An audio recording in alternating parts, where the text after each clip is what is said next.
Right, then we got the Europe. But this Europe question always comes up, you know? Right. And the That's for you, not the ASEAN Europe. Right, the Europe question always comes up. Yeah. So the last panel starts at what time? It's 2:30. 15. Oh, 15 minutes, okay, Yeah, so yeah, we yeah. only have a break for 15 minutes. Yeah. I snuck a cookie, so. I'm willing to talk about these issues because it's all speculation. It's really the facts. Well, I don't know. I haven't decided.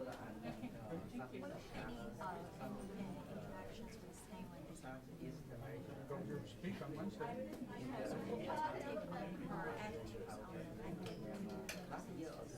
I have no facts, so I can't speculate.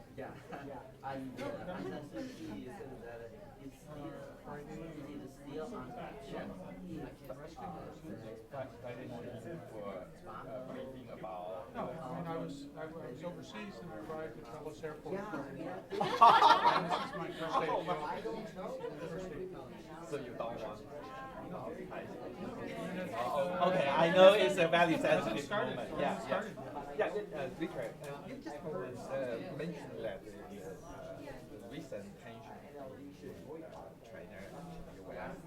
what is happening in South China Sea is not strategic operation level.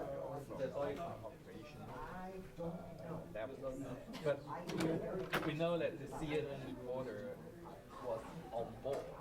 I don't think it's a kind of just the reporter say, hey, I'd like to see what's going on about China Sea and the military. Yeah. But on the other hand, it seems unlikely that President Obama himself said. Of course.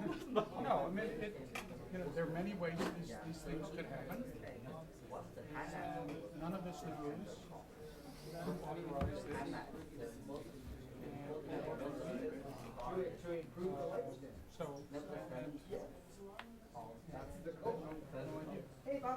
I think it's an interesting question, though. We shouldn't assume that we know the answer. But actually, it's the kinds of sex occurred like the close-in surveillance and also the running from the Chinese side. Patrolling sometimes. We do it over international law, and that's proper. And we have every right to do it over international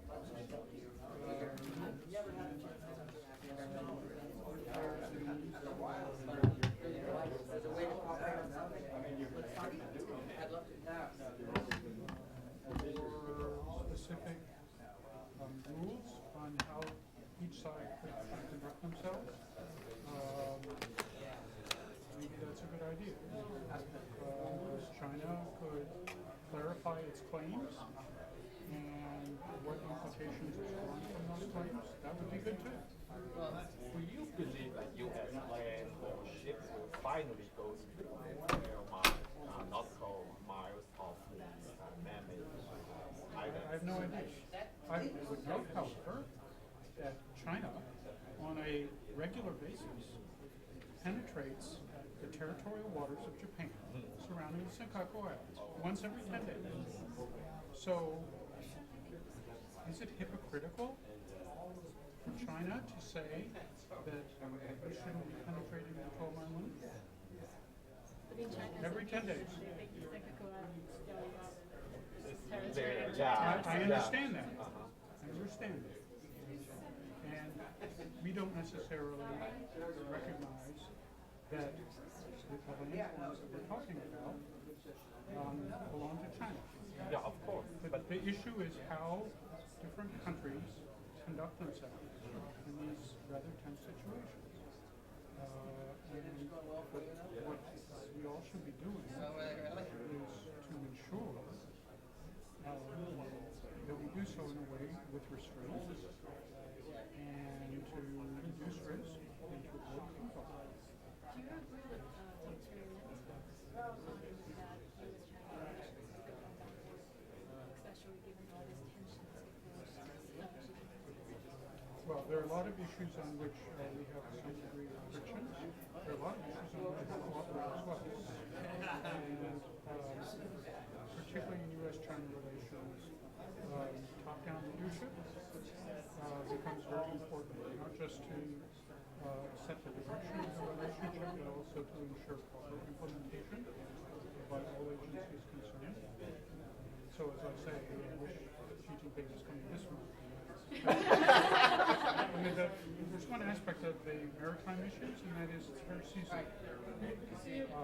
And this is the worst time, the summer. This is when you would expect problems. Do you expect U.S and China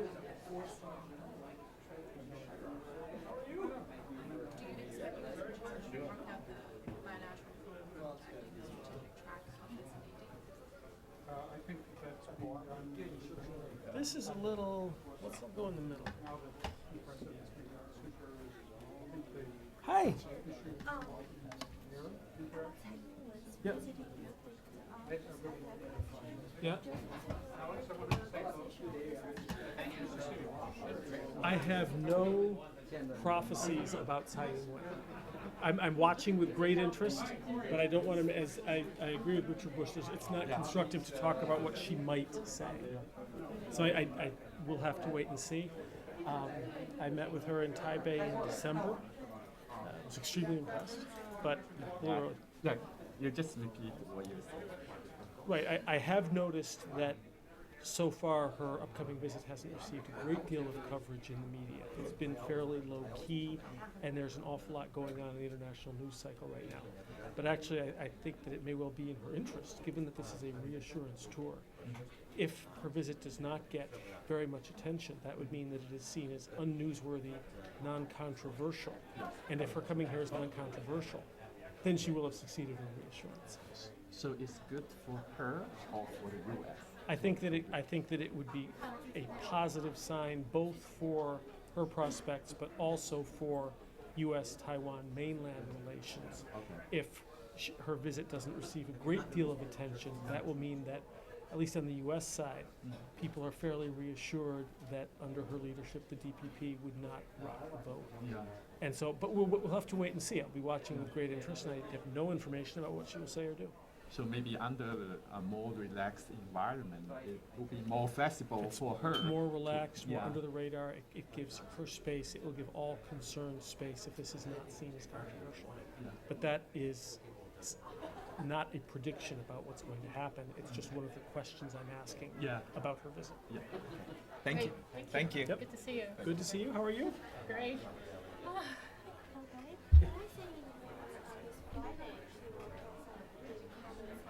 Yes, you can. Well, you've got my. Yeah. Yes, please. Early in the day. Okay. Okay. Okay. Starting Friday, right? Yep. Thank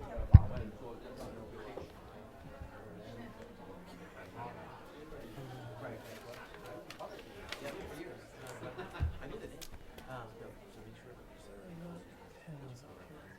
Yeah. Where?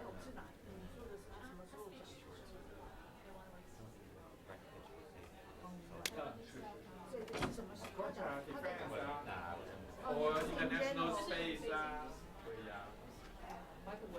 对。对。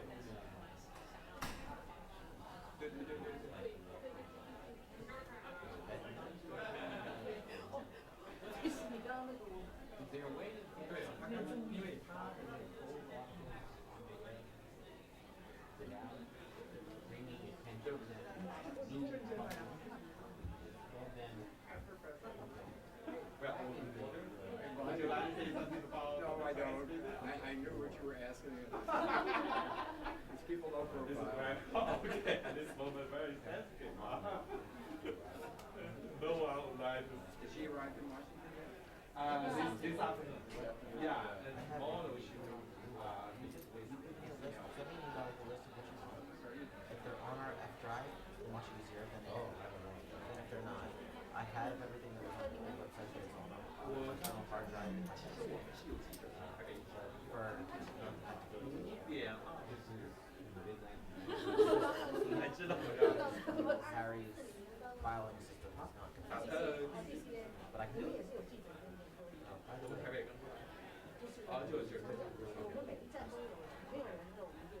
Okay. And it's painful.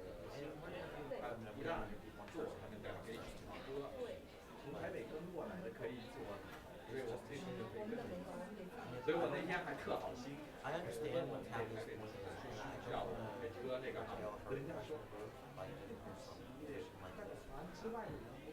It's a matter of how we see position. One that grows into another. It grows into a different position in the organization. 你到底是能做不能做？结果在小人他误解我意思，他以为说我想坐他们的车，我最后发现不是，我就想你能坐啊，那最好你不能坐，开车送你。 I mean, she's seeing emails that she's sending out to like the interns, about events coming up and things to do. 跟着他们他车包了。我不知道。 She wants to try to be in think tank administration rather than think tank research. 不行，这一明显。19个人，外加什么？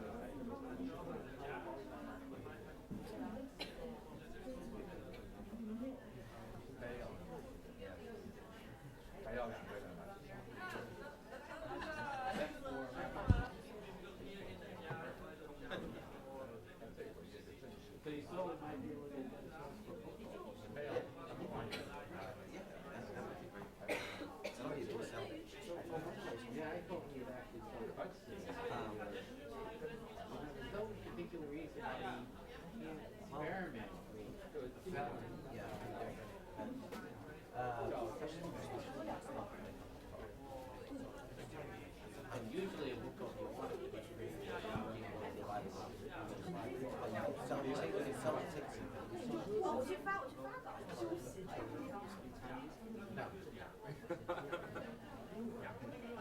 ？Jacques,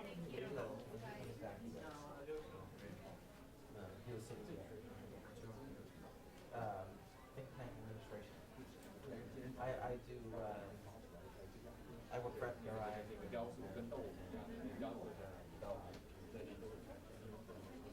my field was critical infrastructure. You know. 一个民主，一个关系，2个坚定，3个转法，就是一个民主要转法，一个创新互相，第2个社会主义。这个是他这次最后到 Oh, you were just talking? Okay, good. 我是各位，关键是要是魔鬼在细节，对不对？你就是是你站在中间，因为民主这些大原则的东西，关键就是我在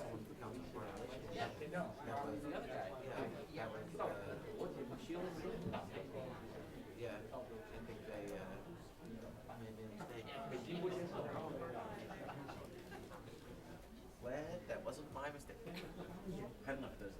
It's only one. Alan.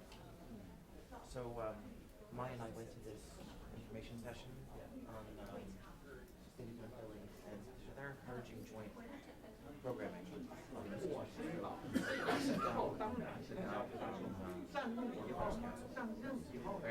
No, not the president. Their vice president. No. And we're going to work on the joint presentation. 当年陈水，当年陈。 To do sustainability. 叫什么官没有，对吧？那保证开完还彻底。 You mean as far as Global Philadelphia? Well, so Global Philadelphia, so their intern, or their program officer Chris is the one who put together that. 那如果这样的话，那你美国还要他？就没要了，对吧？那我不说谎，我蔡英文只要不说谎，自然而然就成了。我就跟美国保证，我不乱说话。 Wrong in the 10th grade. Pardon? Been assigned to the Council on Foreign Relations? I was? Oh, yeah. Thank you for pointing that out. You've been traded for a player to be named. That's right. You'll close, so I'll introduce you at the end. So come on, okay. Does this mean we're supposed to come up? Hi. I'm gonna put all my stuff down and come shake your hand. My apologies. I'm Sheila Smith. Robert Daly. Very nice to meet you. So we'll go and then Bob. Oh, do it the other way around. He was first on the list. So he's more senior than me. Hi, Sheila. Hi, Bob. How are you? Good to see you. Nice to see you. So I think you're each going for about 15 minutes. 15 minutes, great, that's fine with me. And I'm going to hold you to the clocks. It's the last session. I want to make sure that we get Well, unless we start. the people. So if we, Yeah, so just, we've just put in this red clock. It makes it a great deal easier. Oh, there you go. oh, yeah, that, Yeah, it feels like we're on the Price is Right or oh, something. it's not an evolving time, so if you just tap me or something, that'd be great. It may be a little incoherent.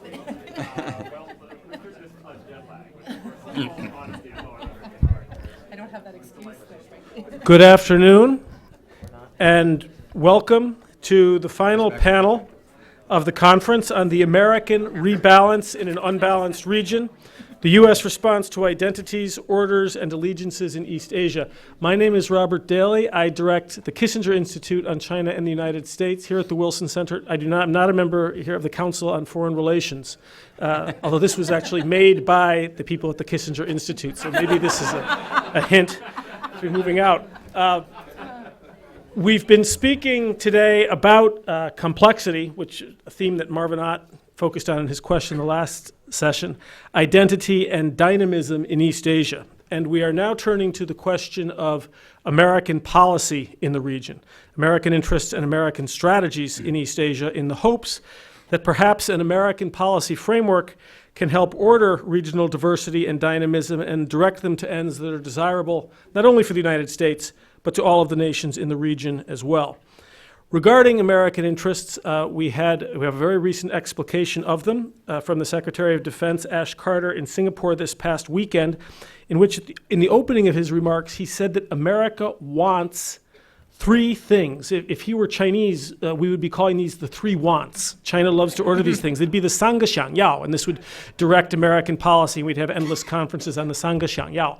But he was very clear on three things, and these are quotes from his speech. He said that America wants, one, a shared regional architecture, we've been talking about this today, that is strong enough, capable enough, and connected enough to ensure that all Asia-Pacific peoples and nations have the opportunity to rise and continue to rise in the future. So he's actually stealing the Mingyun Gongtongti, the community of common destiny. He said, two, America wants a future in which an Indonesian fisherman, an energy executive from Malaysia, an entrepreneur from Singapore, a small business owner from California, and a Chinese businesswoman, just to name a few, have the security and opportunity to rise and prosper. So he's embracing the kinds of complexity and diversity that we've talked about today. And then third, he said, America wants to protect the rights of all countries, whether large or small, to win, to rise, to prosper, and to determine their own destiny. And this third want is obviously of particular interest. America wants to protect. Does this mean that America wants or will insist on remaining the preeminent guarantor of the security architecture, or is it that America wants not so much to protect as to ensure that these rights are protected? We'll see. We are delighted today to have Sheila Smith and Robert Sutter with us to discuss these questions and their views on the themes of the conference overall. Sheila Smith is the Senior Fellow for Japan Studies at the Council on Foreign Relations and has previously been with the Japan Institute of International Affairs, the Research Institute for Peace and Security, and with the University of Tokyo and the University of the Ryukyus. Robert Sutter is currently professor of the practice of international affairs at the Elliott School here at George Washington University, and he was previously with the Congressional Research Service at the Library of Congress and has worked with the Central Intelligence Agency, the Department of State, and the Senate Foreign Relations Committee. I'll ask perhaps Rob if you will speak first, each of them for about 15 minutes, and then we'll have time for Q&A on this session in particular, but also perhaps to revisit some themes from earlier in the day. Thank you. Rob. Very good. Thank you very much. It's really a pleasure to be here and speak with you about the United States approach to the Asia-Pacific region. It's really a wonderful opportunity for me. I've just finished a book on the United States and Asia, and this is something I've worked on for about a decade now in various forms. And so I just wanted to share some of the points I learned in this regard because I think it's relevant for the proceedings of our meeting today. And if you look, and so I'd like to go through what I see as the dynamics in Asia, how the rebalance in U.S. policy fits into Asia, and look at the problems that the United States encounters. And the main one, I don't have time for all the problems, but the main one I'm going to look at is China, the rise of China, and that seems to be, when looking out, that's the main problem, the U.S. China relationship in Asia, it seems to me. And so this is what I'd like to cover today. I think when we look at the post-Cold War dynamics in Asia, I think there are several things we need to keep in mind. Number one, the state, the nation's state is primary. They're the primary actors. And generally, they want development. North Korea is an exception, but the others aren't in East Asia and the Pacific. And they also want their national concerns, identity. It's very important as well. Nationalism is very important for these governments. The environment is very fluid. You have a lot of different moving parts in this area, and you have to take those into account when you think about policies. I try to find determinants of this dynamic environment, and I find 5 factors that are most important. Number one is the changing power relationships. China's rising, India's rising, Japan isn't rising so much, it's going down relative to China. Indonesia was down and now it's back to some degree. These types of things, they have important bearing on the situation. Second is globalization. Almost all of these governments are concerned with making their way in the globalized economic system in the world. The third is multilateralism. This is a new feature of the Asia-Pacific region. It's emerging, it's much more strong, and it's very important for all these governments and how they're going to interact with one another. The fourth are hotspots or threats. Here, terrorism was a big concern. North Korea remains a very big concern to the region. It has a big effect on the dynamics in the region. And the fifth and final one is the United States. Sometimes it seems to be very assertive and very much involved in sort of in a very direct and bold way. Other times it seems to be withdrawing. And this has a big impact on the regional dynamics. And then I look at the United States in this fluid environment. How is it playing its hand? I think in the Bush administration, the George W. Bush administration, the United States was quite unilateral in dealing with the region. It was not sensitive to a lot of the concerns of the governments in the region. I think Mr. Obama's done a pretty good job in fixing those problems. But the big problem that he faces is that the countries in the region, the governments in the region, tend to look at him as someone who's not reliable. He won't do what he says he's going to do. The U.S. is in decline in the minds of many, and its ability to carry out its commitments in one way or another is under question. And so I want to spend a little time on U.S. strengths in the region. As a result of this, I want to spend a little time on U.S. strengths in the region. Because there isn't a lot written on this. Over the past decade, I've done a lot of interviews in Asia with government officials. I've talked to about 230 government officials in 10 different Asia-Pacific countries. And I've tried to get an understanding of the U.S. strengths in the region as well as the weaknesses, Chinese strengths and weaknesses and so forth. And these are people who are not, they might be spinning me, but I don't think they are. I knew a lot of them. They're intelligence officers. They're people like I used to be in government. They're not deciders, but they know what's going on. And so this kind of experience is what exposed me to U.S. strengths. And so I need to explain that to you because it underlines how powerful the United States is in the Asia-Pacific region. One element, security. In Asia, governments matter. And what do they want? Well, they want a lot of things, but basically they want development. But how do they get development? What do they need for that? Well, they need stability. And you look at them and you say, is Asia stable? And most of the time they get a little squeamish, a little nervous, they wiggle a little bit, and they say, not really. And you probe a little bit and you say, what do you mean? Well, we don't like each other and we don't trust each other. And I'm not talking about China and Japan. I'm talking about all over. And so you look, and they start explaining it to you. And then you look at them some more, and they say, well, where do you get stability then? Can you rely on your neighbors or any? No. Where do you get it? And I don't want to wax on this a little bit, but just 30% of the time, it boils down to this. They look at me and they say, they see an old American. And so they say, there's this big country. And it's very strange, and it's far away. And for some reason, this big country sees it in its interest to keep stability in Asia. And this country is willing to spend $50 to $100 billion a year to do it. And the young people of this country are willing to sign up for their military and go to Asia and get killed if necessary to keep stability in Asia. And they look at me right in the eye and they say, no one else will do this. And we need it. I think this is the foundation. This is why America is the leader in Asia, in my judgment. This is absolutely fundamental. And so the governments in Asia watch very carefully. They're not sentimental at all, very calculating. And they watch to see, will this commitment wane in some way? And the rebalance policy and how it's been done, I think, reassures them to some degree.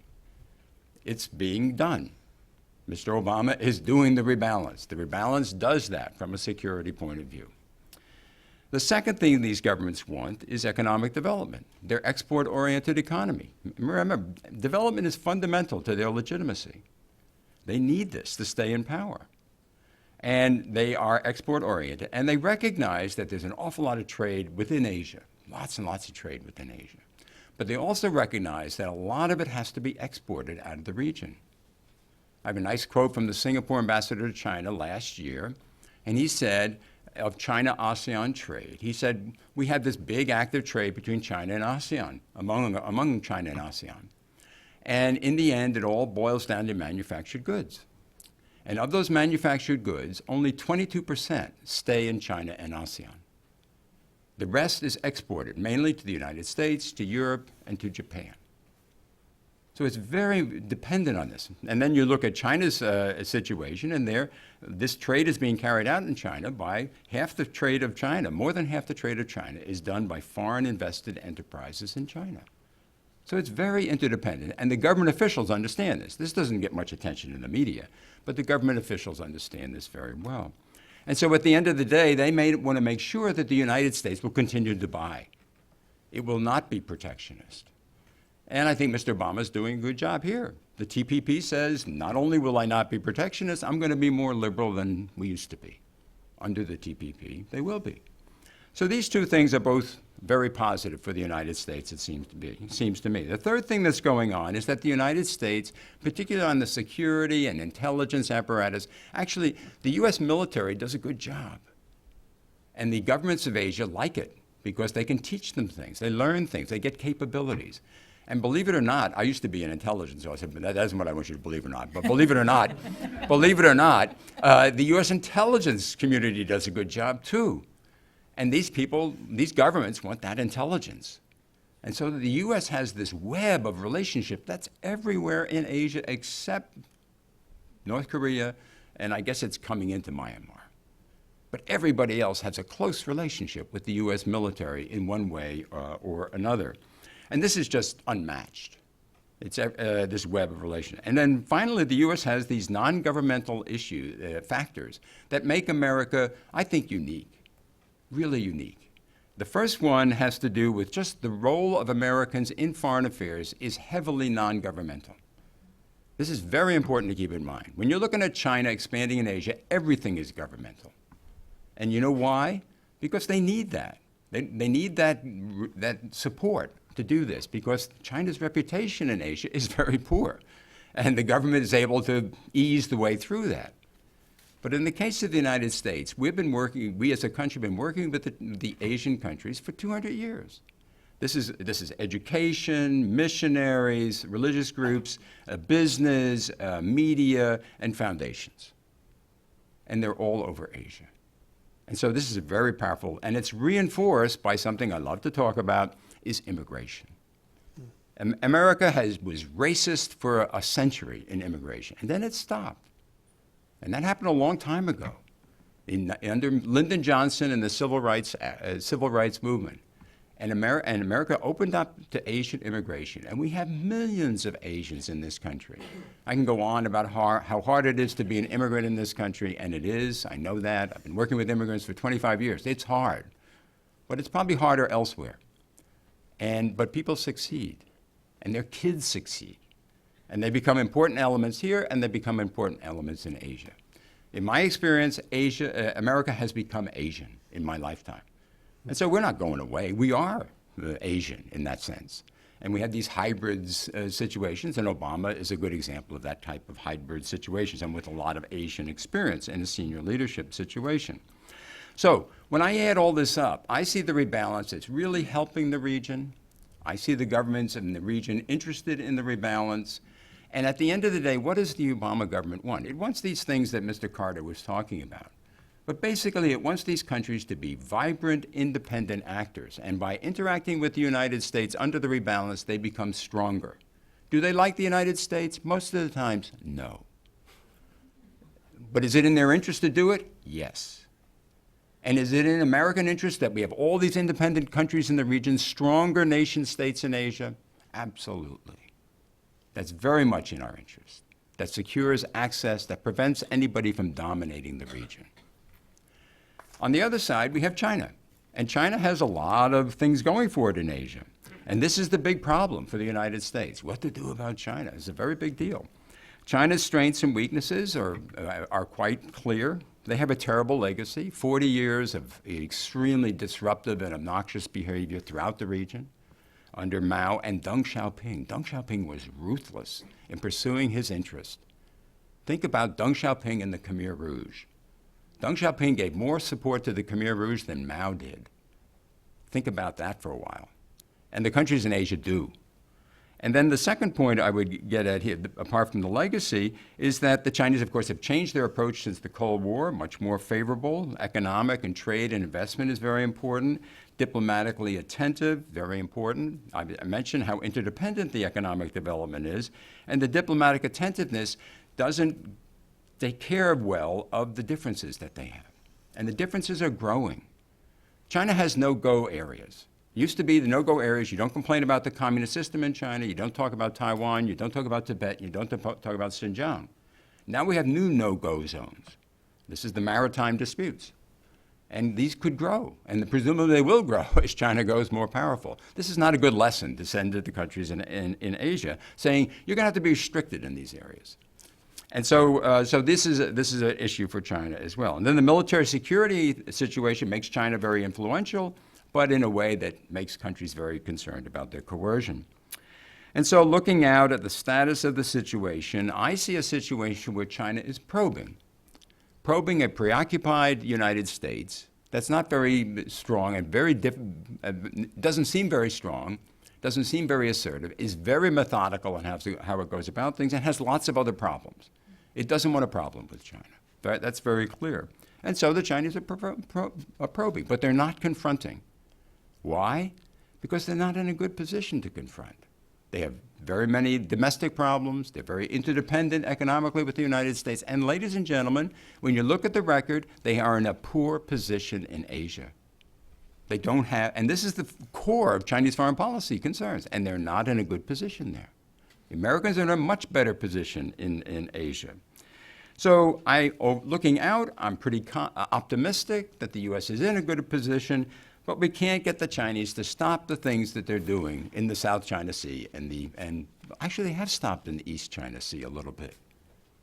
I used to say the East China Sea too here, but it's changed. Isn't it interesting? The Chinese look very forceful. Xi Jinping is, the propaganda won't quit for him. He just has this tremendous propaganda system behind him, and he looks very active. And he looks tough. And he was tough toward Japan until he decided it wasn't working very well, so he's not quite so tough. He was tough toward North Korea. Remember that? Well, that's sort of gone away, too. That doesn't work quite so well either. And maybe it'll go away in the South China Sea a little bit. It's not going to go away forever.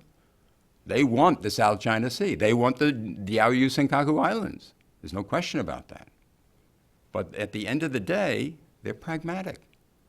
And so my judgment is that we're in a good position. We hope. I don't know what the answer to, I don't have a good answer. I have proposals to stop the Chinese from doing what they're doing, but a lot of people don't like them, so I'm not going to raise them here. But the point is, I think the United States, even under Mr. Obama and his incremental techniques, will be in a good position. The rebalance keeps us, we're deepening our relationships throughout the region. The process, we're an open economy. And we are continuing to bear the burden of that security guarantor role in the region, which is very expensive and potentially very dangerous. And I think that gives us big pluses, and the Chinese aren't going to do any of that. Thank you. Thank you, Rab. Sheila. Thank you so much. I'm delighted to be here. So thank you to FPRI and to the Wilson Center for inviting me back to join you. This is a great conversation.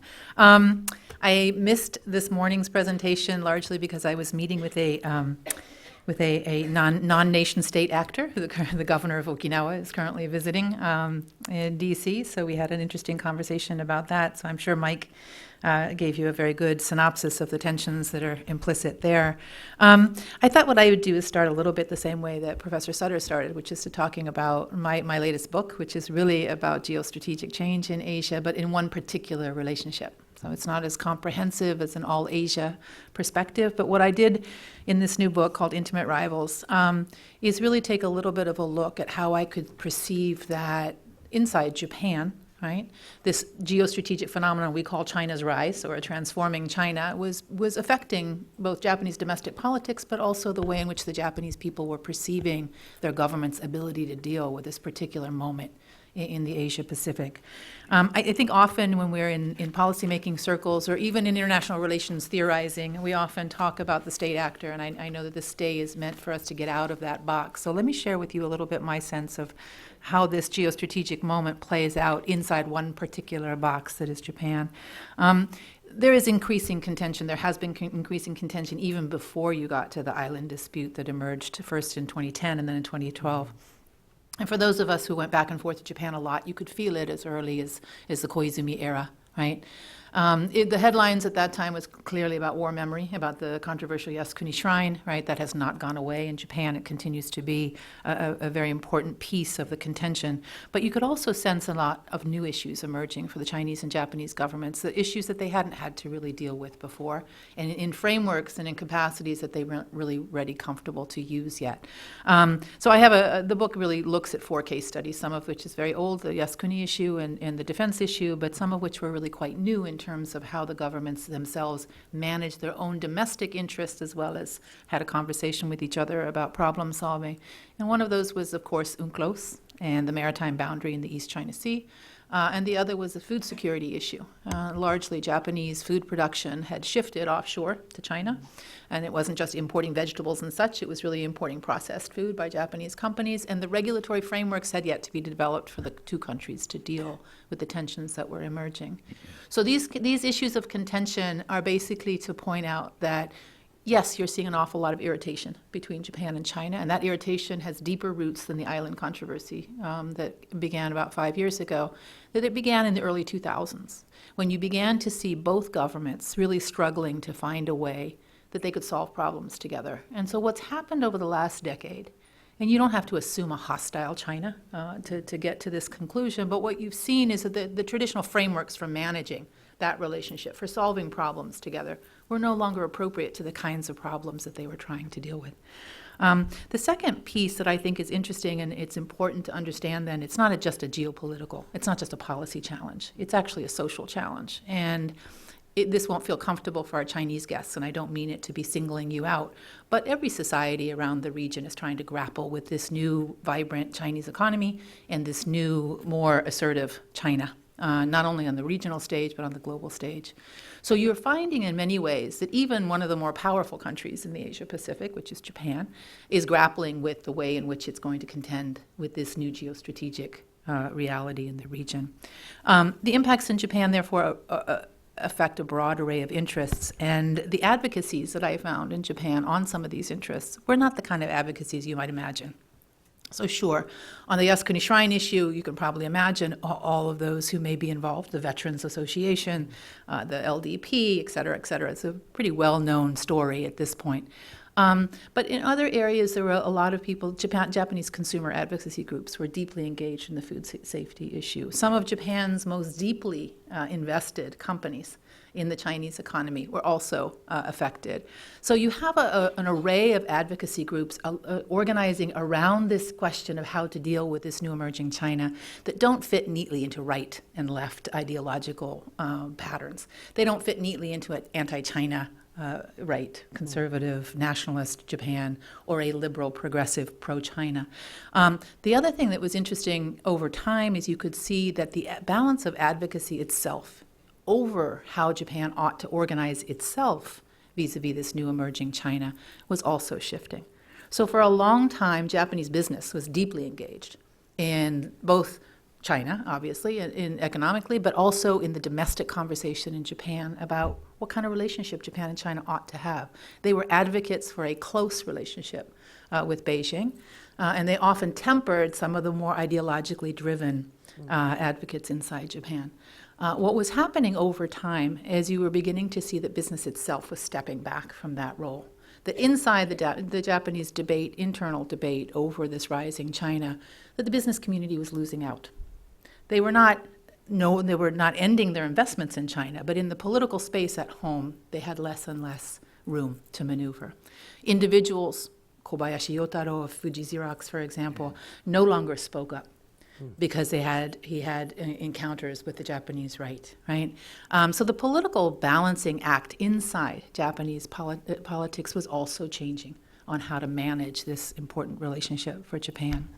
I think today, once you move out of this deep dive that I did in the book of domestic politics, you end up now thinking about, well, how now that you've had a decade or more of this rising contention between Japan and China, now that you've had the island dispute where you get the two countries very close, if not to a use of force incident, at least to thinking about the potential that they could accidentally, inadvertently end up in conflict, how do you restore that relationship to a more normalized future? Do you go back? Can you erase the skepticism that's emerged not only among the policy elite in Japan, but across the popular spectrum as well? And if you look at polling data for both China and Japan, you'll see there's been a pretty linear trend towards deep popular skepticism of each other, right, over the last decade. So how do the leaders of these two countries go back, or do they go back?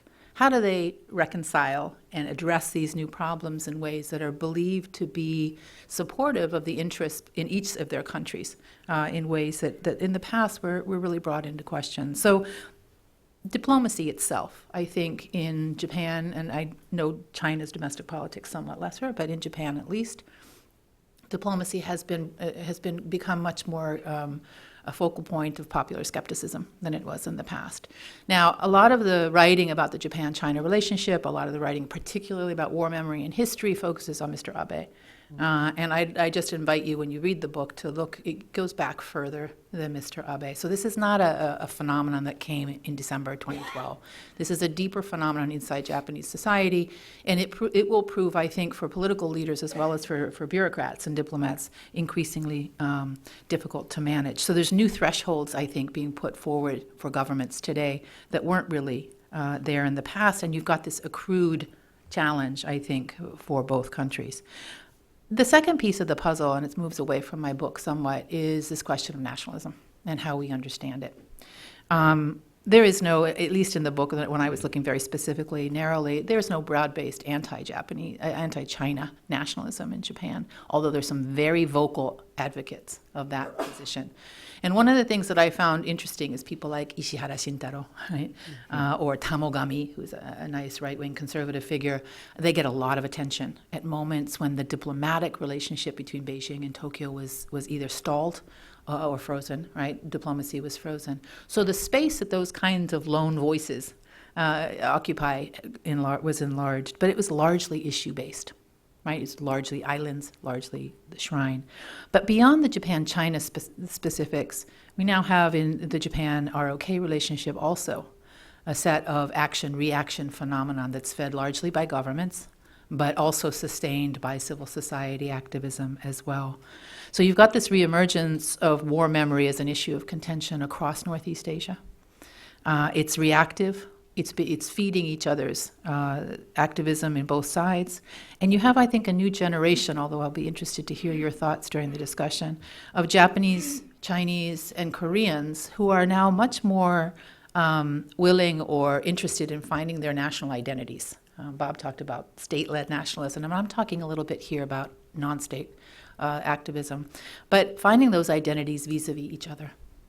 And it's not, when we used to study nationalisms in Asia, we used to talk about those nationalisms as being organized around Western imperialism. That was the story of the last century. But today, at least in that microcosm of Northeast Asia, you find a lot of the debates over national identity that are embedded in the war, that are embedded in finding fault with the post-war settlement of World War II. And in new ways, you're finding new generations of younger Chinese and Japanese and Koreans wanting to really dig deeper to question that post-war settlement. We often think in the policy world here in Washington in terms of the post-Cold War Asia, right? How should our alliances be organized? How should we think about the norms and the institutions I suspect you talked about in the previous session of regional architecture now that the Cold War is gone?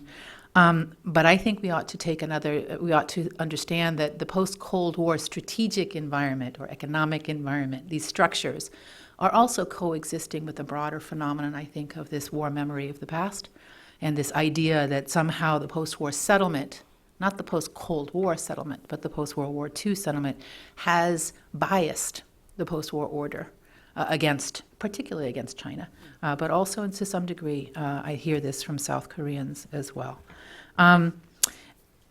What does this all mean for the United States? And let me give you a couple of points here and then hopefully have a deeper discussion. When I saw the title of the session as The American Rebalance in an Unbalanced Region, I thought, well, I think it's more the American rebalance in a rebalancing region. I think there's a lot of fluidity and movement at the moment, and I don't know that I would use the word unbalanced to describe the Asia Pacific, but it is certainly reorganizing itself. I think that balancing act is really the movement is what we're talking about when we talk about geostrategic change. It's very obvious in the Japan-China tensions that there are severe implications for the United States. We watched them from 2010 into the heightened tensions of 2012. The U.S. Japan alliance became the vehicle through which Tokyo sought to respond.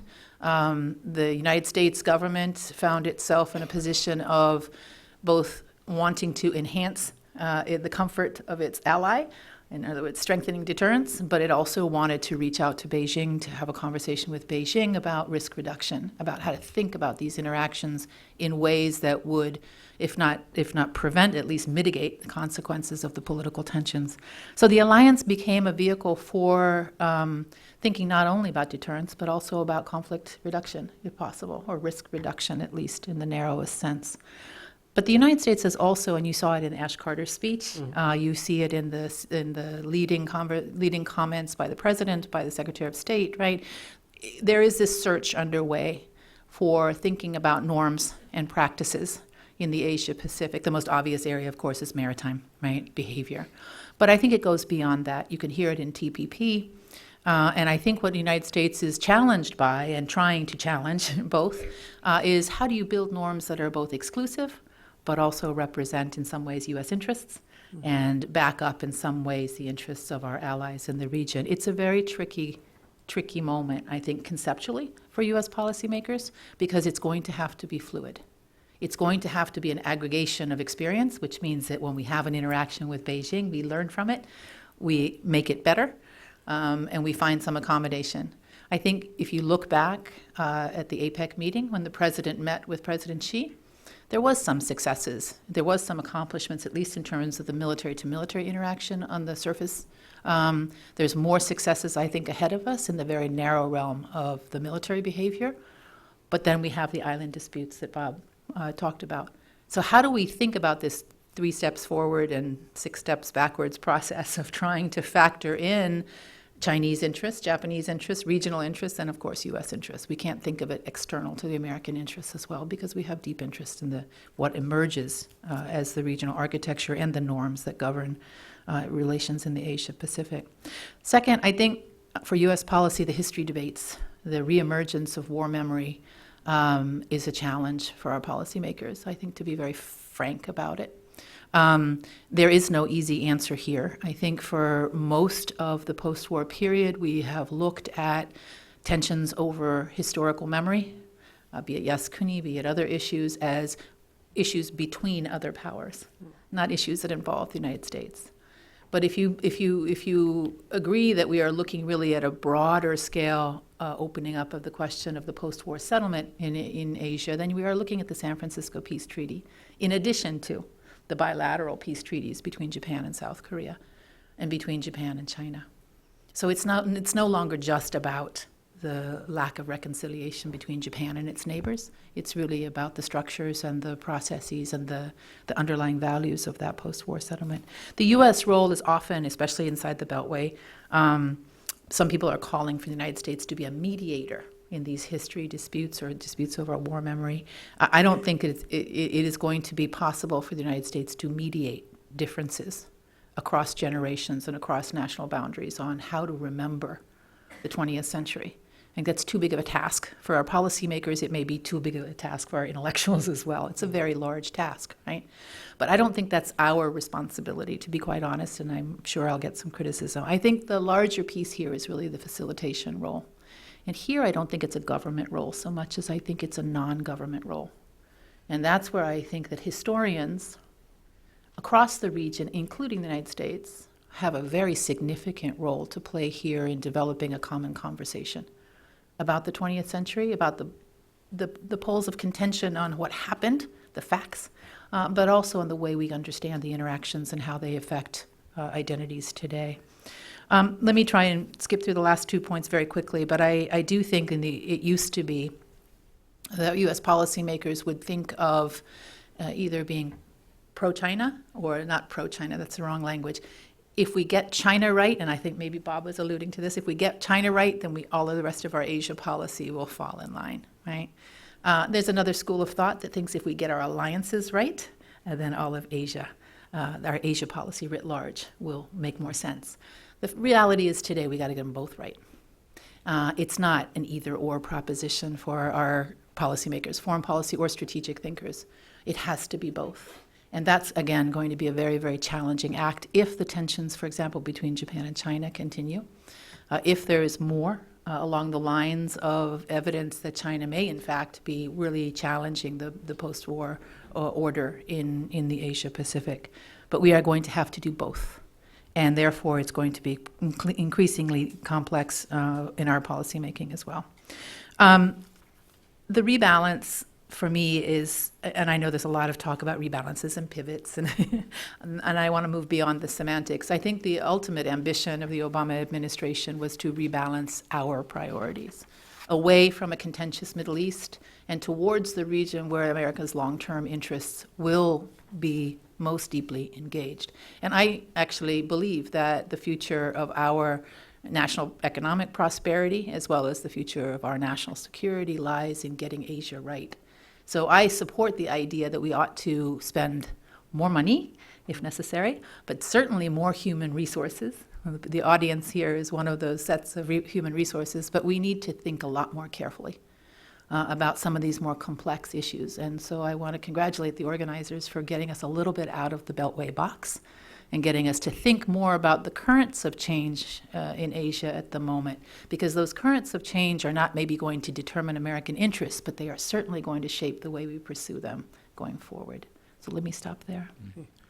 Well, thank you, Sheila. Before going to questions, I'm struck over the course of the day, you've heard many statements from this stage about China in this panel and others, and I regret that we do not have Chinese scholars or Chinese voices up on the stage, and I think that many of my Chinese friends, people I know in government and also not in government, would say that many of the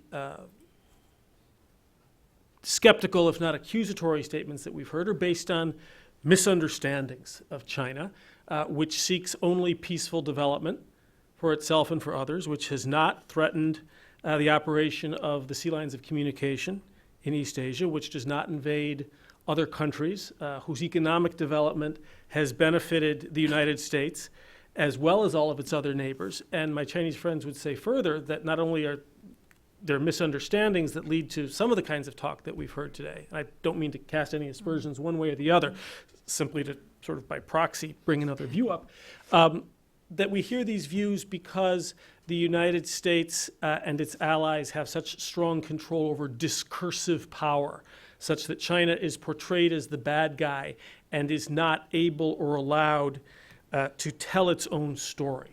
So there's another point of view that we haven't heard in this mix, and that I think it would be helpful to have. A good friend of mine who runs one of the foreign affairs think tanks in Beijing, in describing China's frustration as it rises, he says, everywhere we look, we see America's shadow. 我们到处看美国的影子. America's there everywhere we look. And I'm struck today in all of the panels we've had that we seem to see China's shadow everywhere. We came here to talk about East Asia, but it's really been sort of China, China, China. The discussion is always about this focus, and it's broader simply than the kinds of geostrategic issues that we've been discussing. If you look at the major issues in Hollywood, American movies, it's about China. American dog food, American drywall and toothpaste. You mentioned, safety. It's about China. Chesapeake Bay fisheries, thanks to the snakehead. This is about China. To your immigration point, I will go home tonight to a small street in which we have 3 Chinese neighbor families, 5 Korean families, and I also have in my own house 3 little, what Rob calls hybrid situations I have to take care of when I get back. I have 2. So we keep looking not only at each other, but looking at East Asian issues primarily through this framework or lens of U.S. China geostrategic competition. And so I wanted to ask the two of you, is that the right lens, or is it the only lens? Do we need to also be thinking, as it seems that, for example, China and Russia are, about a Eurasian lens? Or do we need to be thinking, as the last year's Senate Foreign Relations Committee report that Ambassador Roy mentioned, rebalancing the rebalance, said we need to focus on a rebalance to Southeast Asia within the rebalance. Are we focused too exclusively on U.S. China? Should we be broadening our viewpoint? Just to both of you briefly, and then we'll go to the crowd. I'm happy to jump in because I think that is largely evidence that everybody is adapting. And it doesn't, and again, I tried to say it and I'll say it again, it doesn't necessarily, and again, the basis of this book for me was rather to get a little bit of a deep dive into the Japanese response, right? Largely because you could feel it. It was palpable in Tokyo, right? And it wasn't always the nationalists or the people on the right who were, drumming up a little bit of nationalism. But there was growing anxiety, right? So is that because of Chinese behavior? Is it in large part because of Japan's own debate with itself about its capacities and its need for reform? And in most of the cases, I found it was the latter, right? That doesn't mean to say that some of the interactions that were happening between Japan and China were not causing some of the need for problem solving. Clearly, the interactions were different than before. But you don't have to have a U.S. China competition, a strategic competition, even between Japan and China. But the perception in Japan was very strong that they couldn't manage this newly emerging China. And those perceptions were in fact fed in some cases, right, by their experience of being unable to address their problems. Intentions and capabilities is the stuff of strategic planners, right? We can all sort of put our hand on a part of the elephant and come up with a very different result. But I think really there's still a desire. And you can see it here, you can see it in Beijing, you can see it in Tokyo, you can see it around the room, for figuring out how not to let the capabilities that are growing in China be translated into intention, right? And I think that's the real question here as we talk about norms, rules, new infrastructure, new architectures. These are all the language of how do we transmit intention when we know that material power is shifting. And discursive power is one aspect of power. Material power is clearly what a lot of people are focused on, and it's got military and economic manifestations. But the question is, can we build structures, dialogues, alternative narratives, perfectly fine, that allow us to sleep a little easier about what this moment of geostrategic change is going to look like 10, 20 years from now. And I think that's a huge challenge intellectually as well as in terms of implementing policy. I think the United States and China and the countries in the region in China had a pretty good modus vivendi. Beginning in 2001, the Chinese shifted away from their policy of, they shifted several times in the post-Cold War period. But in that period, in 2001, they broadened their reassurance policy to focus on the United States, to reassure the United States. And they argued in particular that if the United States saw China as a danger, that it would gang up with other powers and would try to destroy China. And this is what they wanted to make sure that didn't happen. And they re-emphasized that for 10 years. I sat down with the president of the Central Party School. You know, they're not doing that anymore. They stopped doing that. And they stopped doing that when their capabilities have risen and their assertiveness has risen. And so if you're a prudent guy, I'm a prudent guy, you say, well, what am I dealing with now? I don't know what I'm dealing with now. I was in Beijing in March. A senior official in the military said, we were sending the wrong signal to Asia. Okay, what's the right signal? You see, and we don't know. And we're in a period of this very active president with a tremendous propaganda apparatus behind him, looking like he's going to rejuvenate China, which assumes it's going to be reunified. And China's going to have its way. And so, from an American point of view, what do? I mean, my point is, I think we have to get ready. I mean, I think we have to prepare for this. And so, because in the process of what he's doing, he's undermining what I think is a very important element. Basically, you have to figure out, okay, we've tried to reassure China. We've tried to work with China cooperatively. And the President of the United States repeatedly is saying these things, that we don't like this, and this is wrong, you should, and the Chinese are just dissing him. So, what does that mean? How do we get the Chinese to cooperate? In areas where they say, well, that's not in our interest, we're not going to do any of that. And I don't care if other people don't like it. We're just going to continue to do this. And that's the reaction we're getting. And so, what do we do then? And I think, therefore, you're dealing not with nice feelings and so forth. You're dealing with power. And you have to have some sense of power and leverage on this situation. And so, unfortunately, I think we're in that kind of a situation. But it is remarkably different than what it was 15 years ago. Remarkably different. And where the Chinese just worked really hard to reassure Americans and the neighbors. They're not reassuring anybody now. Take it or leave it. And so, and they have a lot of power. So what do? Because the alternative is dominance. And I think that therefore other governments are sort of seeing it this way, that nobody wants to go there. But this is where we are right now. So I think as a prudent person, I would say, well, as an advising policymakers here, I would say, you got to be prudent. You have to have a plan. You have to have a way of dealing with this. And because what you're doing now doesn't seem to work that well. And I advise them, I say, I think the Americans are in a very powerful position in Asia. Keep doing it, keep having that powerful position. And maybe that'll persuade the Chinese to simmer down a little bit. And I think Mr. Abe, for all his flaws, has done a pretty damn good job in managing this situation. And that's, to me, that's very reassuring. And actually, I think Kim Jong-un, who's not so nice, but he seems to have persuaded the Chinese to change their position a little bit too. And those are the three big problems that the Chinese have along the periphery of the region and their foreign policy. So I think prudence is the main problem we're running across here. But if I could just, while not disagreeing with any of that, and again, my prior statement was trying to represent what I thought my Chinese friends would say if they were here. I understand. We're pretty good at talking about how we hope China will change. How should we be thinking about changing, given China's rise and the rise of the rest? Is there any requirement? Maybe let's hold that maybe for later. Let's go to the audience for their questions, but I want to try to put out some of the assumptions of our discussions about whether the United States might also need to change, and if so, how. So questions, please, and wait for the mic if you could. Yes?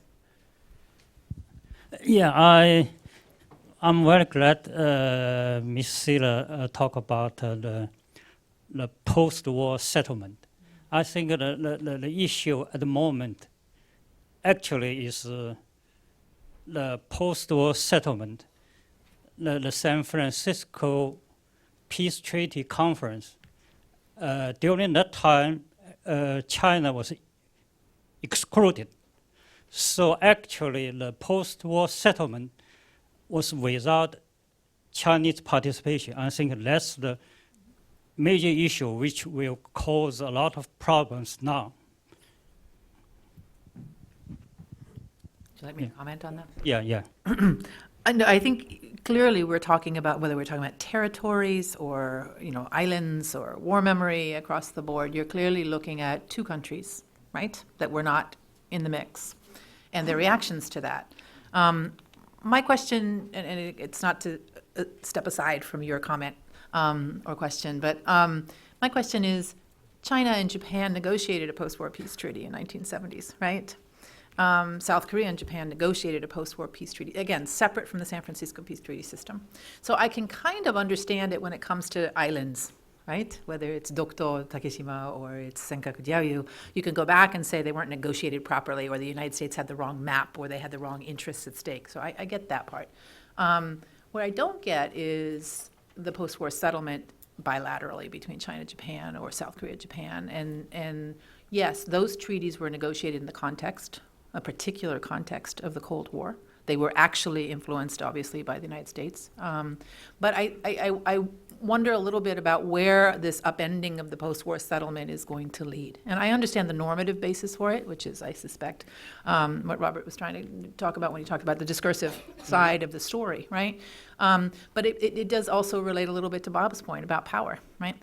It's happening now, right, when you have a more powerful China, and a China that does seem a little bit more intent, not just on the San Francisco Peace Treaty, right, but also in the broader sense of the South China Sea, for example. That does seem to be much more willing to challenge not just that settlement, but other settlements as well. So I think there's a tie. I think everybody understands the history and the reason that the sense of being kept out is very strong, but doesn't quite line up with the behavior then. So what do we do about it? We can't upend the post-war settlement, and certainly wouldn't want to. But I think we need a little bit more on the prescriptive side about what does this mean. Right. If we go we'll go for short questions, short answers in the time that we have left. Michael. I think the what's called the post-Cold War or post-World War II settlement in East Asia misses out something, and we should really think about not just history, but the mythology of history. Because the alliances that America established were not established because of San Francisco. They were established because of the Korean War. If the Korean War had not happened, it's very possible that the Seventh Fleet would not have come down into the Taiwan Straits. We would not have had the separation of Taiwan from China, and so on and so forth. But for reasons that I don't fully understand, the Korean War is forgotten in Korea, or at least in South Korea. It's much, for some reasons, and I think they have to do with domestic politics, the emphasis is no longer on what China did at that time. Yeah. In fact, it's much easier for them to remember misdeeds by American soldiers in the Korean War than the awful things that the Chinese and North Koreans did. So I think this whole issue about post-Cold War, post-war period thinking or rethinking has really to do about today. Yeah. It's not to do with what happened then, and nor can what happened then be undone. And more interesting, I think, is why is it that America at the time wanted to have multilateral alliance, but had to go for hub and spokes? Because I think that illustrates very much the difficulty to this day of getting any kind of Asian security architecture. Okay, Rob, any thoughts on where the order comes from, or where the order comes from? It's I think we've had a nice intervention here, which deepens our understanding. I'm struck by a couple of other points I would make. In the case of China, this is a state-sponsored memory. This is, the state is they're creating this, and they stoke it. So just an observation there, and then and I think they could change it. I think it's something that I was just amazed at how, in speaking in China 10 years ago, how I was out throughout the region. Everybody I went to elsewhere hated George W. Bush. In China, they liked him, and I said, "Why is that?" And and the conditioning in China is really very effective. I mean, you just have to give the apparatus an enormous plus for that. They're really good at this. And then in the Korean sense, I was in Korea in 2004, and they loved China in 2004. And they loved China until they didn't like China. And that happened overnight. The Koreans, my friend, I have a lot of Korean friends, but this one friend tells me, he says, don't worry too much about Koreans getting excited about something because they'll get angry at something else and they'll forget about you after a while, soon. So it moves from target to target. The U.S. was a big target in 2004. I don't think it's that big a target now. And so this issue has its ups and downs, is the point, in the Korean context. So in China, keep in mind control. And in the Korean case, keep in mind that the target shifts. And so it's not a lasting, it can come back, but it's not a lasting phenomenon. But mindful of Michael's point about this, questions about the order really being not about the history of how it was formed, but about the here and now and being about power. I'm struck, this is sort of a response to the question too, when I hear this point about history and the fact that China didn't participate in setting up the rules of the road and that America put a finger on the scales. While that may or may not be true, my response to Chinese friends is usually, well, 你出个主意. So what do you want then? Yeah. Specifically, can you propose a rule Yep. in the form of a rule and not as a statement of large country prerogatives that would in fact be a refinement or an improvement or that would take the finger off the scale? And I haven't heard one yet. There is one. There is one. What is it? It's the rejuvenated China and the common destiny of all the countries. That is the rhetoric. That's the rhetoric, but a rule proposed in the form of a but rule. That's what's so scary about China, Right. you see, Right. and You know, because they do this kind of stuff. I wonder if I could just say one thing that I think is particularly difficult to try and counter, and that is the narrative that is being presented largely about Japan. And I'm not here to defend Mr. Abe, although I think you're right, he's doing a decent job of handling the tensions with China in a much more constructive way, perhaps.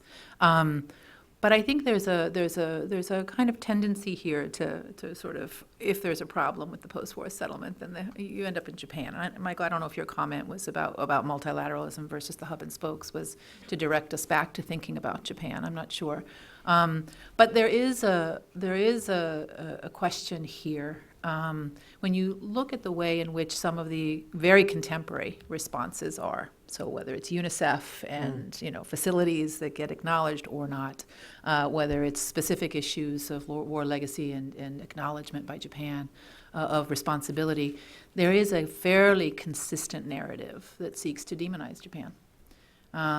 The fact is that for the last 70 years, Japan is a very different country with a very different approach to its regional relationships, to its global relationships, than it was prior to the defeat of World War II. And I'm not here to apologize for Japanese behavior in the 20th century, but I do think there is a danger here of allowing that kind of demonization to continue without the recognition of the ways in which Japan has sought to change.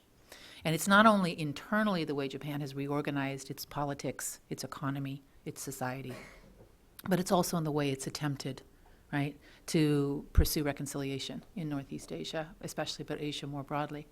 The challenge, I think, going forward is to figure out whether or not this question about the post-war settlement, whether or not this question about the aspirations for the future of the Asia-Pacific can rest on a principle other than the demonization of Japan. And I think that's an important piece of the challenge here is if we have to always look backwards to think about the good guys and the bad guys, then we are not going to be successful in trying to build a common destiny for the Asia-Pacific.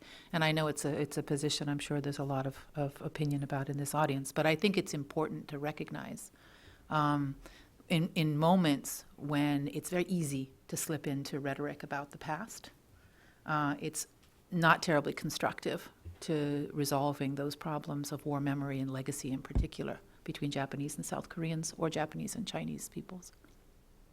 We have time for one more very quick question, if there's one out there. Tony. Excuse me. Ambassador Roy this morning raised the question about whether America economically is willing to put up the resources that might be necessary to kind of fund the rebalance in the way that Bob Sutter suggested it needed to be funding. And since you do have some experience with Congress as well. I wondered if you'd like to comment on how you see that moving forward. You've focused more on the administration's rebalance effort, but I wonder if there's anything underneath it in Congress. Yeah. Yes. Thank you, Tony. I think there is. I think it's. There's a big debate going on about China policy. I guess you know there's a lot of friction on this issue, and it's all designed to be more active in Asia. That's the basic thrust as far as Asia is concerned. There's a big debate about foreign policy in this city, and it's all about weakness, the perceived weakness. And so the people that are critical say we shouldn't be weak, we should be stronger, and that means more resources. And so what you find is the finagling with the Defense Department budget. We already have that now. We have sort of this category where defense spending is kept up through a ruse, really, to get around sequestration. And then Senator McCain has a provision in the Defense Authorization Bill with a whole series of things that the Congress supports doing in Asia. I think it's it's a couple $100 million of money for that. And so on the security side, I think you're going to see this kind of situation where this will continue, particularly if the Chinese continue to build those islands or do obnoxious things that the Americans see as obnoxious and threatening. Then you're going to get a reaction. And so the debate is basically, there is still some concern in the United States to have reassurance of China. I think Robert captured that well, and how there are people that have that view, but that view is weaker than it was. Those people, they're on the defensive. Mr. Obama is sort of in the middle, but he's really under attack. And the main thrust of the activism, this is again a small circle. This is not Ukraine. This is not ISIS. This is China. But that circle is pushing for more resources, more. And so I think there will be, if the current trends continue, if the Chinese don't, and I don't think they will stop, and they don't stop, then I think we'll just see more of this. And we'll move into the 2016 race, and we'll have a lot of posturing, and I think there'll be some money behind this. I'd like to thank Robert Sutter and Sheila Smith for a wonderful panel, which I feel could have launched the conversation as well as ending it. There's more and more questions in my mind the longer that you speak. But thanks to both of you, and I would also like to thank FPRI for once again partnering with the Wilson Center and bringing this conference here. And I would like to invite Alan Luxembourg, on behalf of FPRI, to come up and close the conference. Thank you.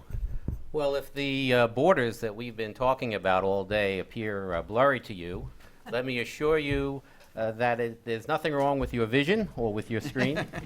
If anything, I think your mind is sharper as a result of the discussions that have transpired today. And so that being the case, I'd like to thank all of our speakers. I'd like to thank our hosts and co-sponsors, the Wilson Center Asia Program and the Kissinger Institute, in particular Robert Daly and Chihoko Goto, who work closely with my colleague Jacques Delisle in organizing this conference, and thank all of you for joining us. See you again soon. Thanks, Sheila. Thank you. And thanks for the, I haven't read the book yet. Oh, That really looks like, I need to read that. That sounds really good. Thank you. Yeah, particularly the dynamics inside Japan. Yeah, I mean, I think we're too used to